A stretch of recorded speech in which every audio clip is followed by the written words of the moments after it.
নিকলি হাওর বাংলাদেশের অন্যতম সেরা একটি জনপ্রিয় পর্যটন কেন্দ্র।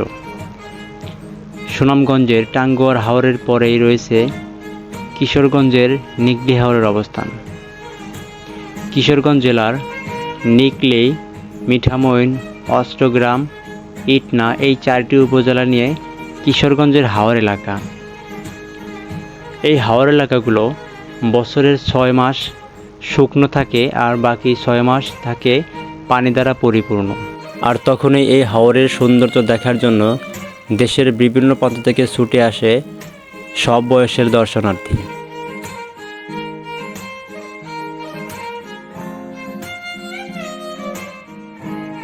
হাওরের বুক চিরে ছুটে চলা ছোট বড় অসংখ্য নৌকা দেখে একটি আনন্দমুখর পরিবেশ সৃষ্টি হবে সবার মাঝে।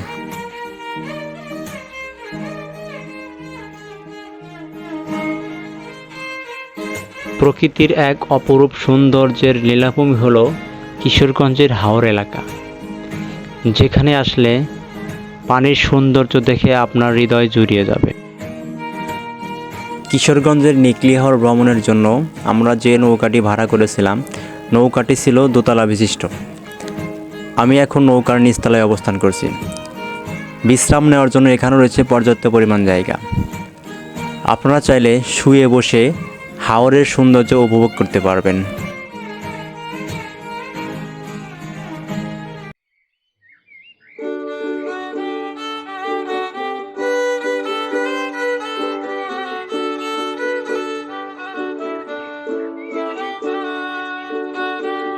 দীর্ঘ 2 ঘন্টার নদীপথ অতিক্রম করে আমরা চলে আসলাম আমাদের আজকের দিনের প্রথম স্পটে। এখন আমরা অবস্থান করছি সিলেটের রাতারগুল খ্যাত কিশোরগঞ্জের ছাতিরচরে। নিকলি হাওর ভ্রমণের সবার পছন্দের প্রথমে যে স্থানটি রয়েছে তা হলো ছাতিরচর। শুকনো মৌসুমে এই গাছগুলোর নিচে পানি না থাকলেও বর্ষা মৌসুমে যখন এই গাছগুলোর নিচে পানি দ্বারা পরিপূর্ণ থাকে, তখনই এই ছাতিরচরের আসল সৌন্দর্য উপভোগ করা যায়। প্রকৃতির এক অপরূপ সৌন্দর্যের লীলাভূমি হলো কিশোরগঞ্জের এই ছাতিরচর।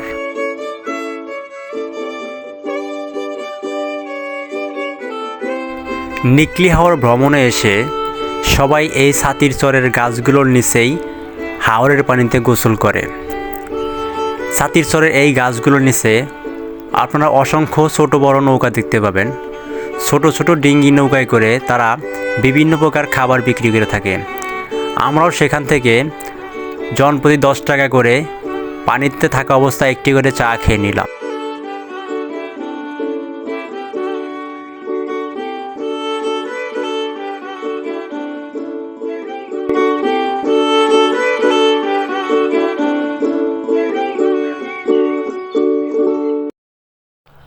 ছাতিরচরে আমরা প্রায় 1.5 থেকে 2 ঘন্টা থাকার পর এখন আমরা চলে যাচ্ছি আমাদের আজকের দিনের দ্বিতীয় গন্তব্য মিঠামইনে।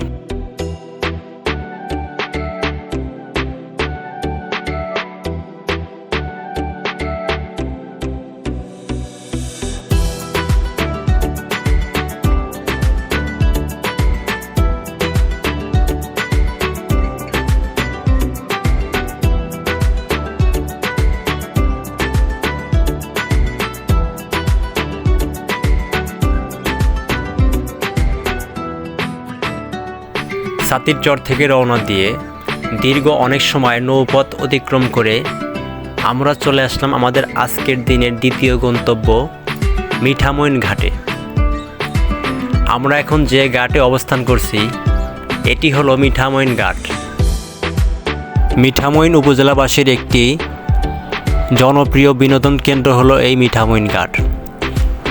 আর যারা নিকলি হাওর ভ্রমণ করতে আসে তাদের কাছে এই মিঠামইন ঘাট হয়ে উঠেছে একটি আকর্ষণীয় পর্যটন কেন্দ্র। আমরা এখন এই মিঠামইন ঘাটের সকল সৌন্দর্য ঘুরে ঘুরে উপভোগ করব।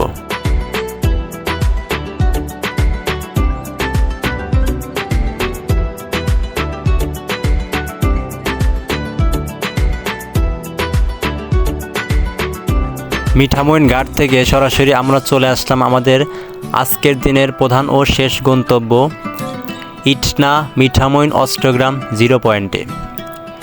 কিশোরগঞ্জ হাওর ভ্রমণের সবার শীর্ষে যে জায়গাটি রয়েছে তা হলো এই জিরো পয়েন্ট। আমরা এখন জিরো পয়েন্টের সৌন্দর্য ঘুরে ঘুরে উপভোগ করব।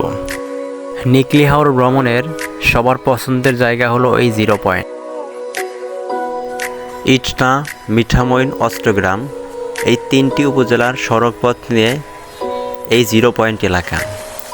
জিরো পয়েন্ট থেকে একটি রাস্তা চলে গেছে অষ্টগ্রাম পর্যন্ত, অন্য আরেকটি রাস্তা চলে গেছে মিঠামইন পর্যন্ত এবং অন্য একটি রাস্তা চলে গেছে ইটনা পর্যন্ত।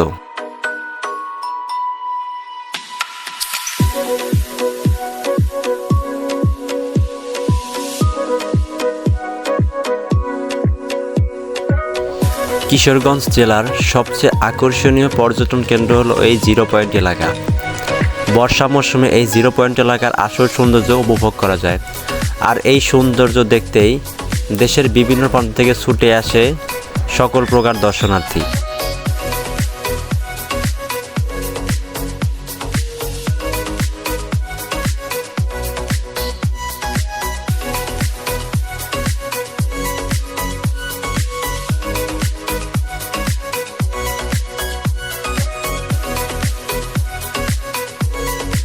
হাওরের উপর দিয়ে নির্মিত এই রাস্তাগুলো দর্শনার্থীদের কাছে সবচেয়ে আকর্ষণীয় বিষয়। রাস্তাগুলোর চারপাশ তাকালে শুধু পানি আর পানি। এই পানির সৌন্দর্যই আসলে নিকলি হাওরের আগত দর্শনার্থীদের বিমোহিত করে।